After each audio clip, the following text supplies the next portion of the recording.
Alright, hello and welcome back, you guys.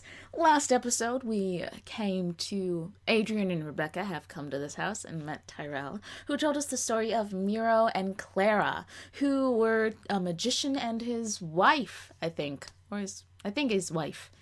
And Miro was found dead in the basement, clawed to death, and his wife was never to be found. And now we are here with Terrell, and Rebecca is about to get a tarot card reading. So let's see what happens, see what her future is. Maybe it's going to be dark and gruesome.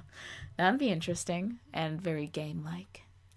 Adrian has found out that his life is a game, because he can't remember how he and Rebecca met or anything. After clearing a space on the table, Tyrell got Rebecca to shuffle the tarot deck. I looked at a bouquet of freshly cut flowers nearby. They were white lilies, because of course they would have been white lilies. The funeral flower, a symbol for death. Of course, the game designer couldn't resist that. Taking the cards from her, Tyrell took the top 5 cards off the deck, placing them face down in a formation on the table. Ahem. This tarot card reading will be an interpretation of your future. They, meaning Tyrell, not Rebecca and Tyrell, slowly flipped over each card, revealing their illustrations. Oh. They're not going to say they sense danger or anything cliché like that, are they? What's wrong, Tyrell? This looks bad. Tell me, I want to know. Well, it's all up to interpretation, but... Tyrell pointed to the center card. This card represents the Fool. That's you. I tried not to smirk at their bad phrasing. Nope, absolutely no room for interpretation there. Luckily, Rebecca didn't seem to notice. The card in the center represents the person this is going to happen to, and the Fool is usually a person who is both curious and lucky. Rebecca put her arm around mine and squeezed it. Well, I'm certainly lucky to have Adrian. Yeah, and I have you. No matter what I may say about Rebecca, I really do care about her. And that's what makes this feeling in the back of my mind worse. This card represents a person who will be involved. This represents determination and endurance. So a determined person. Exactly. Someone who will keep going, even in the face of adversity. This is such a beautiful card. Thank you. This is a custom tarot deck I had made especially for me. In my opinion, any tarot reader worth their weight in salt should get a custom tarot deck. Now let's see. The card at the top represents another person involved. Specifically a woman, since this is the Empress card. Would that be me? Am I the woman? Since this is a tarot reading of you, I'd actually interpret that woman as Clara. The magician's wife? I'm sure her ghost is here. As long as you're in this house, you and her will be connected. The leftmost card represents a past event. The tower is associated with sudden disruptive and potentially destructive change. It can also mean liberation and the gaining of freedom. But in terms of destructive change happening in the past, I divine it as Clara's past.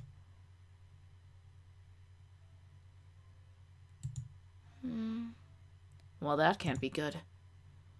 Oh, death is often a misunderstood symbol. It doesn't necessarily represent a literal death.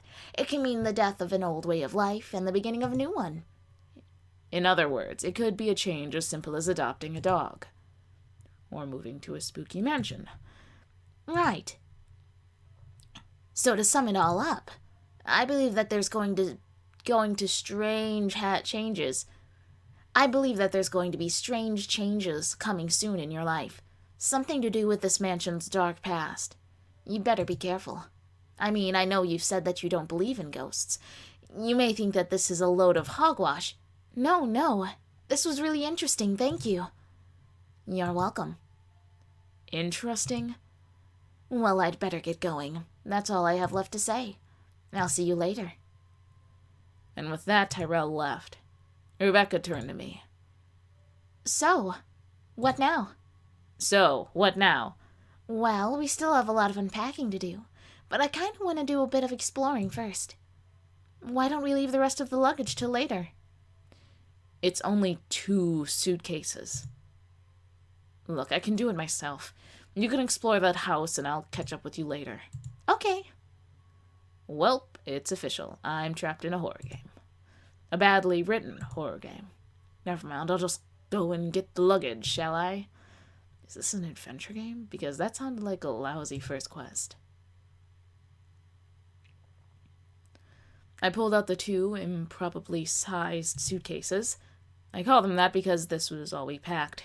There was no moving van. There's traveling light, and then there's this. Our whole previous life was the contents of these 2 cases. With a heave, I lifted them up to carry them back to the mansion. I'm interested. I'm interested in this. After about 5 years or so, I eventually finished my trek up the front path and made it back to the house. I'll go put the luggage upstairs. Oh, why does it have to have no eyes? I don't like that. I'm not about that no eye life. Like, no. Right in front of me was a ghost that looked like the woman from Miro's Magic Act posters. Clara. Rebecca. God, she doesn't have legs either. Oh, it freaks me out. Oh, I got chills. It's okay. We're fine. What do you want? What do you want? Oh, Rebecca. Rebecca, come see. What do you want? What do you want? It wouldn't answer. Oh God, it moved closer to me. Too invested, Shella, jeez.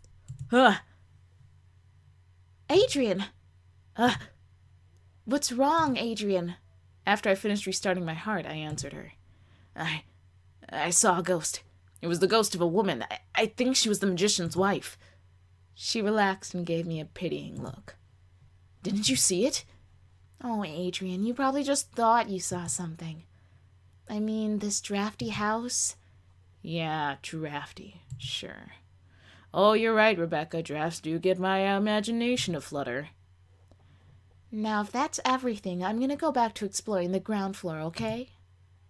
Yeah, just be careful, all right? I will. Just my luck. Just as Rebecca comes, the ghost vanishes. Before, I had wondered if the ghost was going to be real or someone in a mask. Either way, it would have been dangerous. But after that adventure, I knew that the ghost was real. I had a feeling that Rebecca was safe from the ghost. Well, as safe as she could be. What I mean is, I was trying to imagine to imagine this as a game written by someone else. I thought back to horror films, and generally speaking, the young woman who had a boyfriend was usually safe. Their boyfriend, on the other hand... I continued upstairs.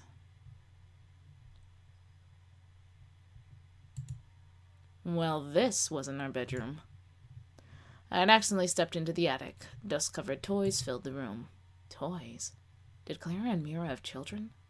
Terrell didn't mention that. Were they planning on having children, perhaps? Did something happen? Rebecca! Don't do that. God. Oh, man. What, did I just sixth sense that? Or did that scream was Rebecca and I just did it as Adrian? I'm sorry. My voices are off today. I found Rebecca on the ground. I rushed her aid and helped her up. What happened? There! She pointed to the wall. The letters were all in caps, and it appeared that the author tried their best to try and transcribe their own screaming. It was written in blood and looked like it was going to be hell to scrub off. It said, "Get out." But by now, it really should have said, "Get out, you idiot." Did you see it? Did you see it run past you? Did you see what happened? I heard you scream and I rushed over. No one passed me. How could you miss it? I saw it. I saw the ghost. Maybe it was a draft. Oh, savage. Aw, don't do that to me. Go away. Stupid computer. Notifications. Well, I guess you guys get that. Alright, I'm gonna just stop this one here. since I decided to get a notification just now. And I will be seeing you guys in the next episode where we'll talk to Rebecca about her draft issue. Because I'm not going to be silent. I'm going to sass her out. But that'll be for the next episode. And I hope you guys are enjoying this as much as I am. I'm actually getting invested in the story, but I always get invested in the story. I'm such a sap. I'm very much a reader. Anyway, so you guys know the drill. Have a great weekend. Have a good week. And good night.